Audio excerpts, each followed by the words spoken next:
அது ரொம்ப கவர்ச்சியாக இருக்கும். வர்றவங்கெல்லாம் வந்து ராப்பர் போடுறவங்களா இருக்கிறதுனால அதில் கரைச்சிடுவார் பேசி பேசியே. அப்படி ஒரு முறை இவர்கிட்ட பேசிட்டு இருக்கிற போது சுரதாவை பற்றி இவர்கள் பேசுகிறார்கள். சுரதா இவரை போலதான். அவர் ஊரே சிக்கல், அவரும் சிக்கலான ஆள். அவர் நினைச்சிருந்தா நிறைய எழுதியிருக்கலாம். மிக அற்புதமான கவிஞர், நிரம்ப படித்தவர், சொல்லிக்கிட்டே போயிட்டு இருப்பார். அப்பேற்பட்ட கவிஞர் தினந்தோறும் இவர்கிட்ட வருவார். அவரும் இவரும் சேர்ந்தா இவர் மேல நடக்குமா? நடக்காது. அவர் தான் அதை பற்றி கவலைப்படுறாரு. அவர் ஜிப்பா வந்து இந்த முழங்கைய மறைச்சிருக்கோம். அவர் வானத்தை பார்த்து தான் நடப்பாரு. இந்த ரெண்டு கைக்கு இடையில ஒரு சிட்டிக்கு பொடி வச்சிருப்பாரு. யாராவது நண்பரை பார்த்தா எப்படி இருக்கா அப்படின்னு போட்டுப்பாரு. அவங்க சொந்த ஊரை கேட்பாரு. ஓ ஆர்காடா நீ என்ன முதலியாரா அப்படின்பாரு. இத மாதிரி பேசிதான் பழக்கம். அவருக்கு நல்லா தெரியும். இத மாதிரி இருக்கிறவர்களோடு பேசி பேசி அவருடைய நாளையும் பொழுதையும் கழித்தவர்.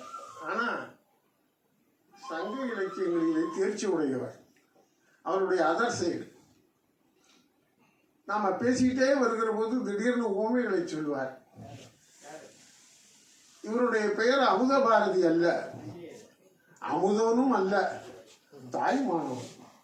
பாருங்க, அப்பா அம்மா எவ்வளவு அருமையான பேரை வச்சிருக்காங்க. பராசக்தியில கலைஞர் எழுதியிருப்பாரு, இது கல் பேசாது.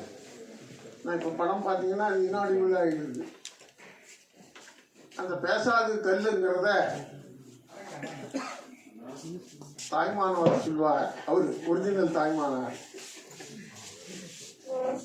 பேசாத பெரிய மௌனம் கடவுள் அவர் சொல்றது அப்படின்னா இல்லைங்கிறது தான் சொல்றாரு.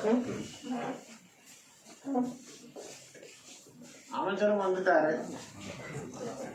ரொம்ப மகிழ்ச்சி. அமைச்சருக்கு நன்றி. விருது பெறுகிறவர்